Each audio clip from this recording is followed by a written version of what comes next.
Buenos días, hoy vamos a hablar en este breve video una introducción de un tejido especializado que es la sangre y su formación, la hematopoiesis.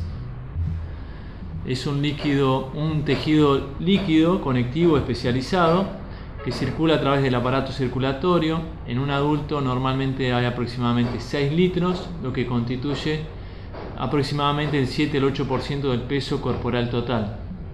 Está constituido por células y sus derivados y un líquido con proteínas que le llamamos plasma. Las células que lo constituyen son los eritrocitos o glóbulos rojos, los leucocitos o glóbulos blancos y las plaquetas.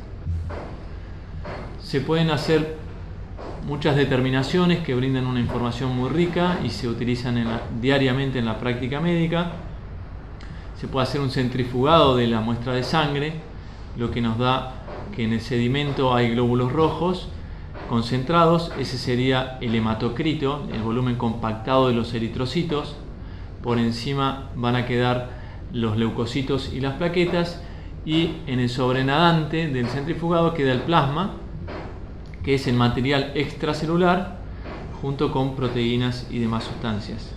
El suero viene a hacer exactamente lo mismo que el plasma, pero desprovisto de todos los factores de la coagulación que ella contiene. Y un hematocrito normal para un varón es entre 39 y 50 y para una mujer entre 35 y 45. También depende de otras circunstancias fisiológicas, etc. Entonces, los elementos figurados de la sangre dentro de los leucocitos se dividen en agranulocitos, es decir, que no tienen gránulos, que son los monocitos y los linfocitos. Y dentro de los granulocitos, o sea, los que tienen gránulos, son los neutrófilos, eosinófilos y los basófilos. Luego tenemos las plaquetas y los eritrocitos. Bueno, existen múltiples métodos de estudio de la sangre, como puede ser un hemograma, un frotis, gases en sangre, cuantificar electrolitos, etc. El frotis se hace un extendido con una gota de sangre y se puede evaluar al microscopio la cantidad y la morfología de los distintos elementos que la constituyen. Con esto evaluamos las funciones que cumple la sangre, que las principales son de transporte de sustancia, de regular la homeostasis interna y la función inmunológica. Es un cuadro con valores normales. Los eritrocitos en un varón adulto, esto puede variar dependiendo de la edad, etcétera, pero en circunstancias normales en un varón van de 4,3 a 5,7 millones, en una mujer de 3,9 a 5, los leucocitos de 3.500 a 10.500, igual para ambos sexos, y tienen un porcentaje relativo de los distintos constituyentes, siendo los más predominantes los neutrófilos, luego los linfocitos, luego los monocitos, los eosinófilos y los basófilos. Y por otro lado también podemos hacer un conteo de plaquetas, ¿sí?, que sirven para el coagulograma, para saber las condiciones de coagulación, y que van normalmente entre 150.000 a 450.000 aproximadamente. Los eritrocitos, básicamente la función más importante que cumplen es el transporte de oxígeno y dióxido. Miden entre 5 a 7,5 micrones y son discos bicóncavos, como se ve en la imagen. Tienen dos caras cóncavas, ¿sí?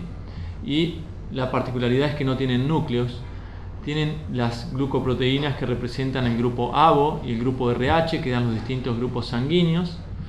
Y están constituidos principalmente por por la partícula hemoglobina, que está formada por globinas, y el grupo hemo, que es justamente el que transporta el oxígeno.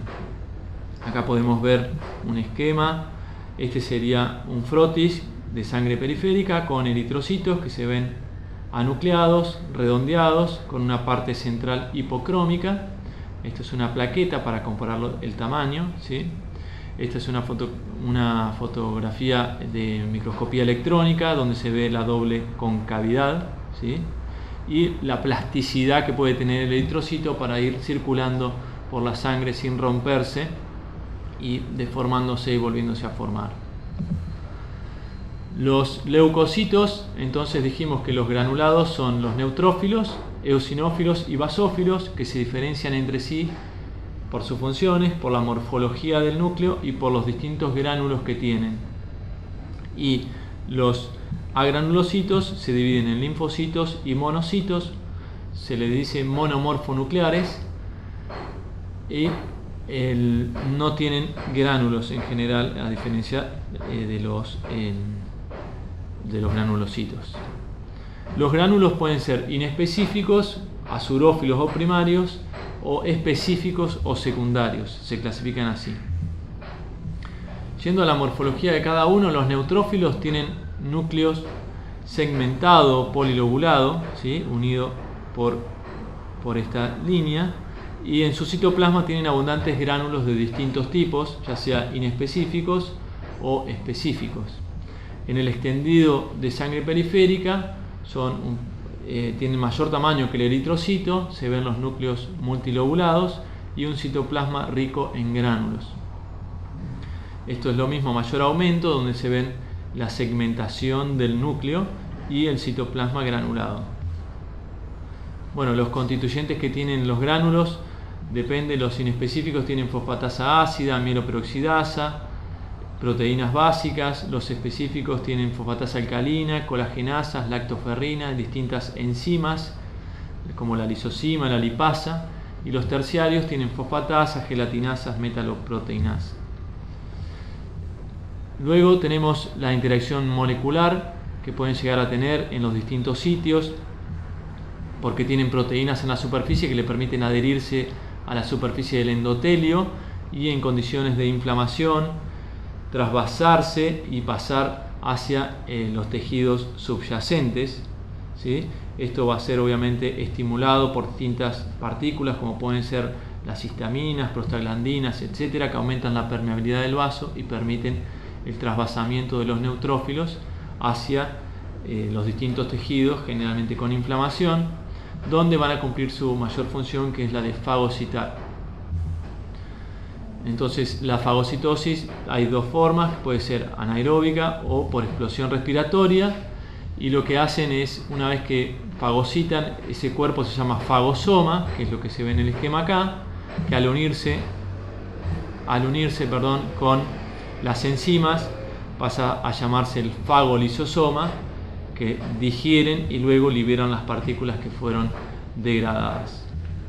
Los eosinófilos, en tanto, tienen una forma nuclear bilobulada, ¿sí? Dividida en dos segmentos grandes, unidos también por una fina molécula de ADN. Acá podemos ver lo mismo en un esquema donde se ven los abundantes gránulos que son birrefringentes en la microscopía, por eso es que tienen esa coloración y de ahí el nombre que obtienen de eosinófilos, porque se tiñen ricamente con eosina. Bueno, entonces la morfología nuclear y los gránulos que son generalmente específicos son los que nos diferencian a los eosinófilos de los neutrófilos. Estos se asocian generalmente a reacciones alérgicas, a reacciones contra los parásitos, las infestaciones parasitarias, y en condiciones de inflamación crónica. Los basófilos, en tanto, tienen gránulos azurófilos de mayor tamaño que cubren generalmente el núcleo, por eso en general no se puede ver la morfología del núcleo porque está cubierto por estos gránulos basófilos grandes, y el núcleo es generalmente irregular. Son los menos numerosos de todos los granulocitos. Los gránulos específicos tienen histamina y heparina y está íntimamente relacionado con la función de los mastocitos. Ahora pasamos a los agranulocitos. Los más numerosos de ellos son los linfocitos. Son las principales células del sistema linfático o inmunitario. Se los divide en células linfocitos T, linfocitos B y NK o natural killer, y el tamaño es semejante al de un eritrocito, es decir, que son un poco de menor tamaño a los granulocitos que recién veíamos. Los monocitos son precursores de los macrófagos, precursores de las células del sistema fagocítico mononuclear. Básicamente se van a encargar de fagocitar y presentar distintos antígenos al sistema inmune. se transforman en macrófagos en los distintos tejidos y actúan como células presentadoras de antígenos. Acá podemos ver uno en un extendido de sangre periférica, donde vemos un amplio citoplasma y un núcleo que se le llama generalmente arriñonado, ¿sí?, con una hendidura central y un citoplasma amplio. Esta es una microfotografía electrónica. Fíjense que son de mucho mayor tamaño que los eritrocitos. Por su parte, los trombocitos o plaquetas son pequeños fragmentos citoplasmáticos que fueron liberados de los megacariocitos de la médula ósea. En el extendido de sangre periférica se ven como estas pequeñas partículas de mucho menor tamaño que los eritrocitos. Son anucleados, obviamente, provienen de los megacariocitos, actúan en la vigilancia continua de los vasos sanguíneos, principalmente para la formación de coágulos y reparación del tejido lesionado. Bueno, esta es una microfotografía electrónica donde se pueden ver los gránulos que tiene, y esto también son microfotografías donde se ven que se pueden aposicionar entre sí para formar una malla y cubrir las eventuales hemorragias o fisuras que pueda haber. La hematopoiesis sería el proceso por el cual se generan estos distintos elementos formes que constituyen el tejido sanguíneo. La teoría monofilética dice que todos derivan de una única célula madre, también llamada pluripotencial o célula madre verdadera, del cual cuando empiezan a diferenciarse se diferencia en célula madre multipotencial mieloide, que va a dar origen a todos los glóbulos blancos y a los megacariocitos finalmente, o célula madre linfoide, que va a dar origen a los linfocitos. Entonces, la célula madre linfoide se va a diferenciar y va a ir dando origen a los linfocitos T, tanto los CD4 como los CD8, y luego los linfocitos B, que también se pueden diferenciar y dar origen a los plasmocitos o secretores de inmunoglobulinas. Por su parte, la célula madre mieloide puede formar unidades formadoras de colonia eritroide, que va a dar origen al eritroblasto y al eritrocito. Luego, unidades formadoras de colonias de granulocitos, macrófagos, se dividen en neutrófilos o monocitos, que finalmente van a terminar siendo los neutrófilos maduros segmentados o los macrófagos. Y también hay una unidad formadora de colonias de eosinófilos, de basófilos y de megacariocitos, que finalmente van a dar origen a las plaquetas. Esta maduración ocurre en la médula ósea, en la vida adulta, y se van liberando los maduros hacia el torrente sanguíneo a través de los sinusoides presentes en la médula ósea. La hematopoiesis también tiene unas fases intrauterinas, que en el primer trimestre de gestación esto se empieza a formar en el saco vitelino con células derivadas del mesodermo, que se llaman hemangioblastos, van a dar origen a las células pluripotenciales formadoras de colonias. Luego, esta hematopoiesis temprana que ocurrió en el saco vitelino, a partir del mes 1 intrauterino, empiezan a formarse también en el hígado y en parte en el vaso a partir del tercer mes, y el último trimestre ya la función la empieza a cumplir la médula ósea, que ya está madura para fines del término de la gestación.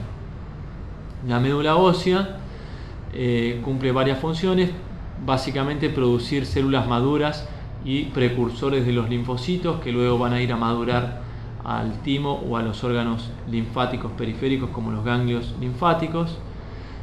También almacena moléculas, por ejemplo de hierro, para poder ir formando grupos hemo.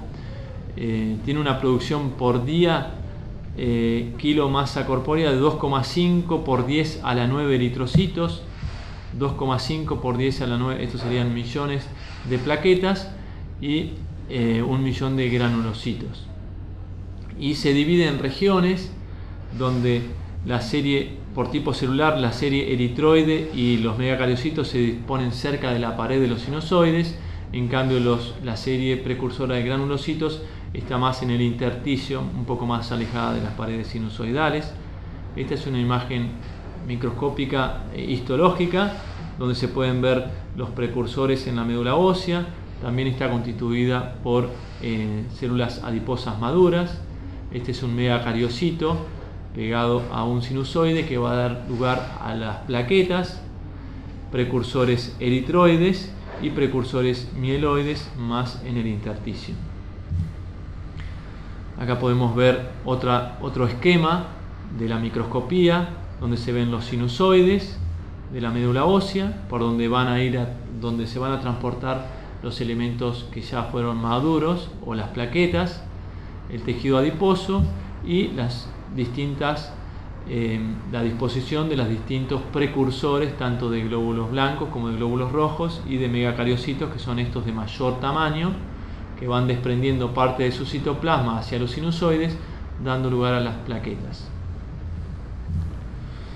La hematopoiesis responde a varios factores, como factores de crecimiento, como por ejemplo la eritropoyetina, a citoquinas que también interfieren en la maduración de las distintas unidades formadoras de colonias, y a distintas interleuquinas. Y obviamente que hay distintos compartimientos de formación, de reserva, de circulación y de marginación. Acá podemos ver un esquema de un sinusoide, donde están circulando algunos eritrocitos, glóbulos blancos maduros, ¿sí? Las células endoteliales, y un megacariocito directamente pegado a la pared del mismo, donde empieza a liberar plaquetas y a liberar las mismas a los sinusoides, y más hacia adentro de la médula los distintos precursores tanto de glóbulos blancos como de eritrocitos. Bueno, también otra imagen histológica donde podemos ver algunos megacariocitos, unas figuras mitóticas, ¿sí?, que están marcando el alto índice de reproducción que tienen esas células, ¿sí? Otras figuras mitóticas, y se dividen en serie mieloide, serie eritroide y los megacariocitos, que son los precursores de las plaquetas. Acá podemos ver cómo van madurando de los distintos precursores. Por ejemplo, un mieloblasto pasa a un promielocito, y a medida que se van activando algunos genes, se van diferenciando hacia lo que va a ser finalmente las formas maduras, como son los neutrófilos, los eosinófilos, los basófilos y los eritrocitos. Lo mismo pasa con la serie eritroide. Hay toda una secuencia de pasos desde el hemocitoblasto hasta el eritrocito maduro, por donde van madurando las células. Estos son distintos esquemas que muestran la misma progresión. Esto es de los